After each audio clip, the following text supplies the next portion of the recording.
Hola a todos y bienvenidos a nuestro canal. Hoy vamos a explorar una de las etapas más turbulentas y fascinantes de la historia argentina en la evolución y el legado del peronismo después del derrocamiento de Juan Domingo Perón en 1955.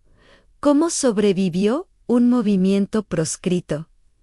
¿Qué pasó cuando Perón regresó? Y sobre todo, ¿por qué el peronismo sigue siendo tan relevante hoy en día? Quédense con nosotros para descubrirlo. En septiembre de 1955, un golpe de Estado conocido como la Revolución Libertadora derrocó a Perón, marcando el fin de su segundo mandato presidencial. Lo que vino después fue un largo exilio de casi 18 años para él, y un periodo de proscripción y persecución para sus seguidores en Argentina. El nuevo gobierno militar no solo prohibió al partido peronista, sino que intentó borrar cualquier rastro de Perón y evitar de la memoria colectiva. Se prohibió mencionar sus nombres, exhibir sus imágenes e incluso cantar la marcha peronista. Pero como suele suceder, la prohibición solo fortaleció la leyenda. Desde su exilio,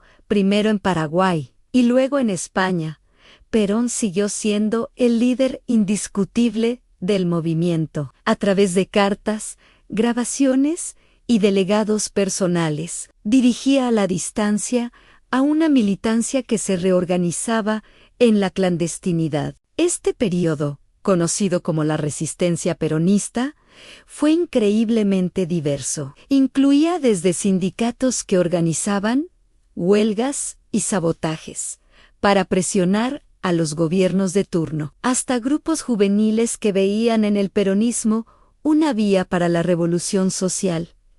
La consigna era clara: Perón vuelve. Esta frase se convirtió en un grito de guerra, unificando a facciones muy distintas bajo una misma esperanza. El sindicalismo, que había sido la columna vertebral del primer peronismo, jugó un papel crucial. Líderes como Augusto Bandor intentaron negociar con los gobiernos militares, buscando un peronismo sin Perón, una idea que el propio Perón desautorizó desde Madrid. Mientras tanto, una nueva generación de jóvenes, influenciada por las ideas revolucionarias de la época, como la Revolución Cubana, empezó a radicalizarse. Así nació la Juventud Peronista y más tarde organizaciones armadas como Montoneros, que veían en la lucha armada el único camino para el regreso de Perón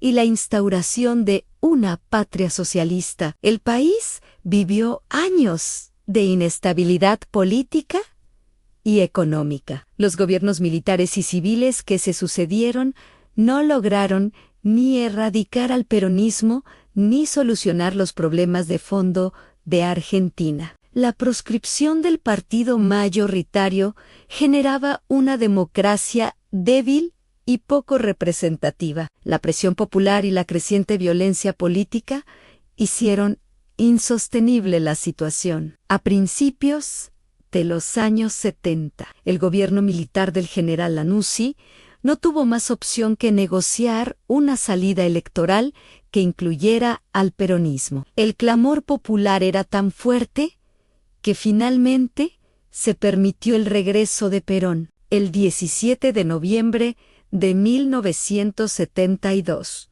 conocido como el Día de la Militancia. Perón aterrizó en Ezeiza por un breve periodo, demostrando que su poder de convocatoria estaba intacto. Millones de personas lo aclamaron. Aunque no pudo presentarse como candidato en las elecciones de marzo de 1973 debido a una cláusula impuesta por los militares, su delegado Héctor Cámpora ganó con el lema Cámpora al gobierno, Perón al poder. La presidencia de Cámpora duró solo 49 días. Su gobierno, con una fuerte influencia del ala izquierda del peronismo. Decretó una amnistía para los presos políticos, lo que agudizó las tensiones internas del movimiento. La verdadera prueba de fuego llegó el 20 de junio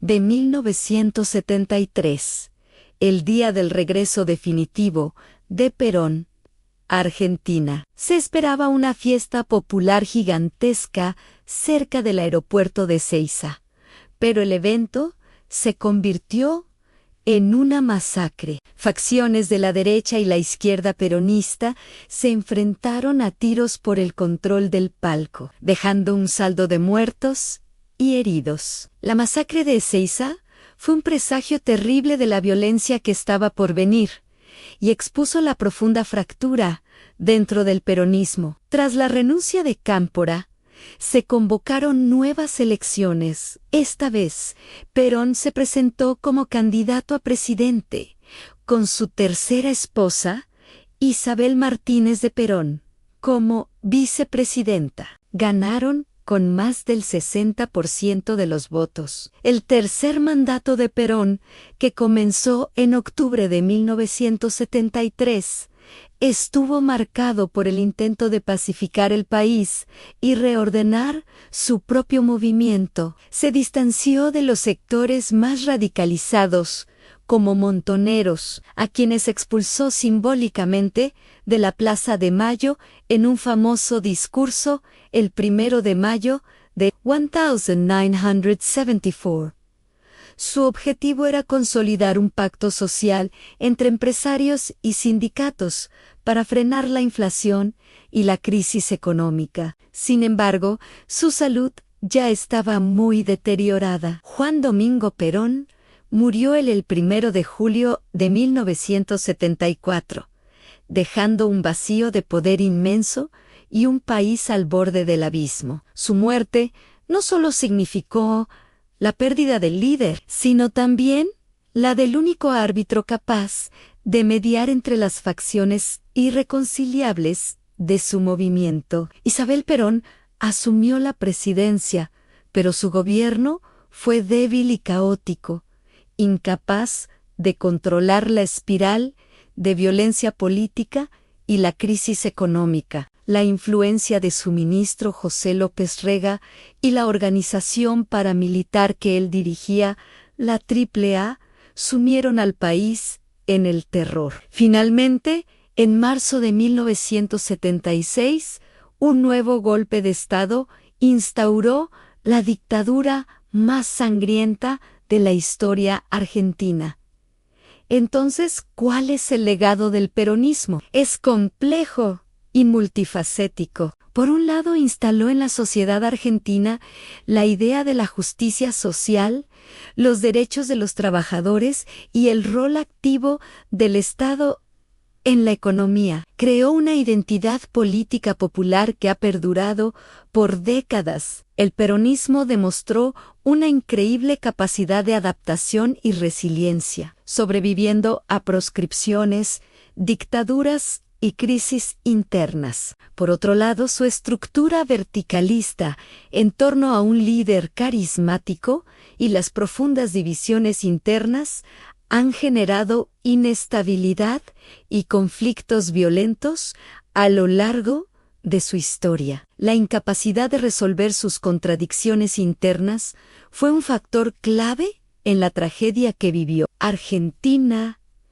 en los años 70. Hoy, casi 50 años después de la muerte de Perón, el peronismo sigue siendo la fuerza política dominante en Argentina, aunque fragmentado en diversas corrientes. Políticos de todo el espectro ideológico, desde la centrodérica hasta la izquierda, reivindican su legado. Para algunos, es sinónimo de populismo y autoritarismo. Para otros, representa la defensa de los más humildes y la soberanía nacional. Quizás la mayor herencia del peronismo sea precisamente esa capacidad de significar cosas distintas para diferentes personas, de ser un espejo en el que se reflejan las eternas tensiones y esperanzas de la sociedad argentina. Es una historia que no ha terminado de escribirse. Muchas gracias por acompañarnos